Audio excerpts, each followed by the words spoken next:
It all began one quiet evening, 25 years ago. The streets of Rumokoro were already dark, the air heavy with silence, broken only by the cries of a baby. A young woman, Margaret, had just returned from the market when terror struck.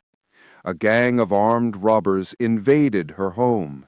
In the chaos, they took her little baby girl and disappeared into the thick bush behind the village. Margaret ran after them, screaming, begging, calling for help, but no one dared to come out. The night swallowed her voice. Her husband tried to chase them, but the darkness was deep and the gunshots were real.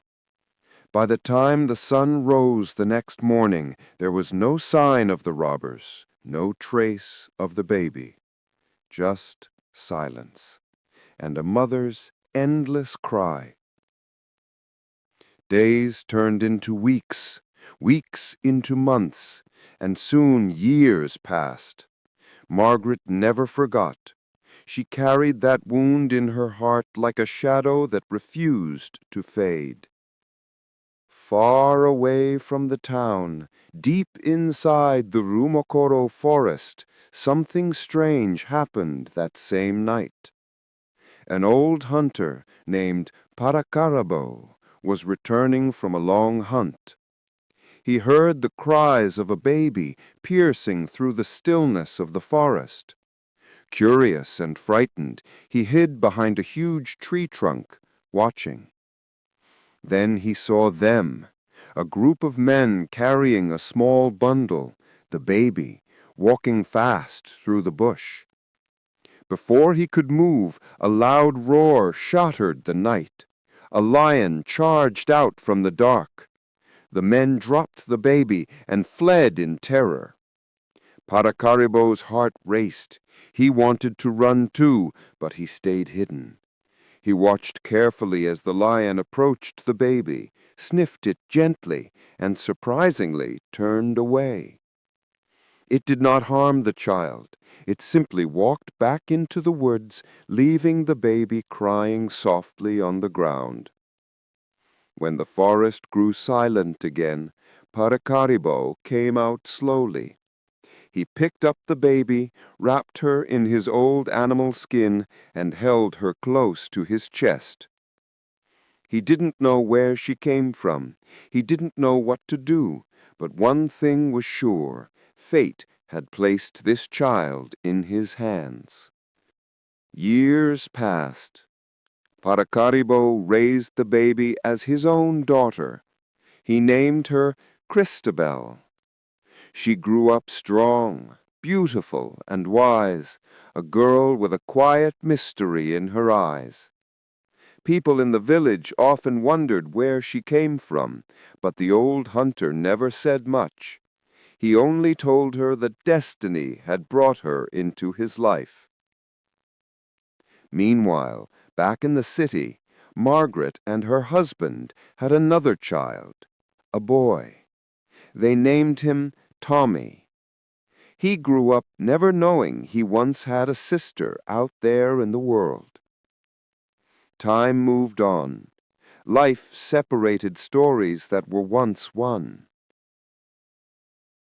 Years later, Christabel moved to the city to study and build a life for herself.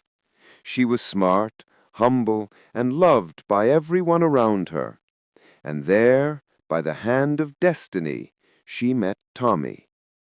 Their meeting was ordinary, a bump in the rain, a laugh, an apology, but something in that moment clicked.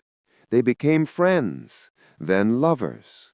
To everyone around them they looked perfect, two souls meant for each other. Their love blossomed quickly, deep and sincere. Tommy introduced her to his mother, Margaret, who instantly loved her. No one had any idea that destiny was preparing to reveal its cruel twist. One evening, during a family gathering, an old guest arrived. Parakaribo, the hunter. Now old and frail, he was invited to speak, to share stories of his life in the forest. He smiled and began, "About 25 years ago, I saw something I'll never forget." The room grew quiet as he told the story, how he saw a group of men carrying a crying baby into the forest, how a lion attacked them, and how he found the baby and raised her as his own daughter. Everyone listened in silence. Margaret froze. Her hands trembled as she held her glass. The story sounded too familiar, too exact. She whispered, "Rumokoro, 25 years ago." Her heart pounded. As Parakoribo continued, Margaret could no longer hold back. She walked up to him, her eyes wide. She said in a shaking voice, "Old man, that baby you found, did she have any birthmark?" Parakoribo nodded slowly. "Yes, right beneath her shoulder, shaped like a small star." The room erupted. Margaret screamed, dropping to her knees. "My child! My baby! That was my baby!" Everyone gasped. Christabel sat frozen, her lips trembling, tears streaming down her face. She couldn't understand what was happening. Margaret stood, crying uncontrollably. She walked straight to Christabel, pulled her closer, and gently removed the edge of her blouse, revealing the same star-shaped birthmark. She fell to the ground, holding Christabel tightly, weeping, "Susan, Susan, my child, this is you!" The room was silent.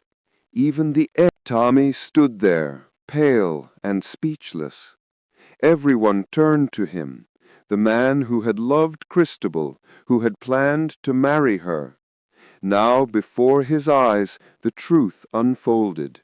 The woman he loved was his sister. No one could believe it. Margaret cried harder.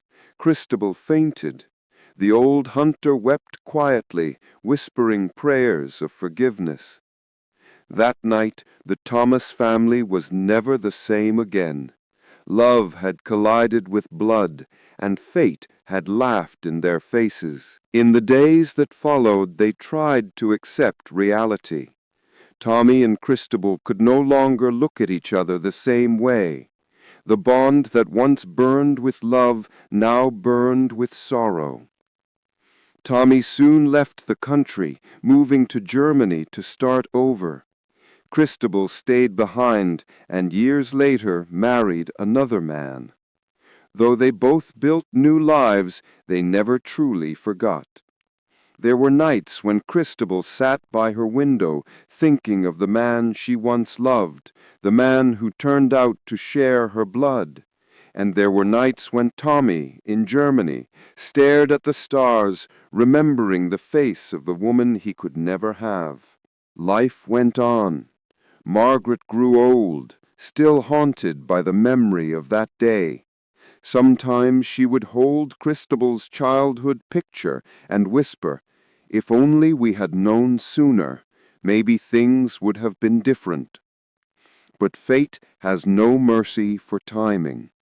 It keeps its secrets until the right moment, and sometimes that moment comes too late. In the end, they all learned that destiny is not always kind. Sometimes it brings love only to remind us how powerful blood can be. And so, the baby lost in the forest, the hunter who saved her, the mother who never stopped crying, and the lover who turned out to be a brother, all became part of one haunting story, a story that reminds us that love and destiny are two powerful forces, but only one always wins.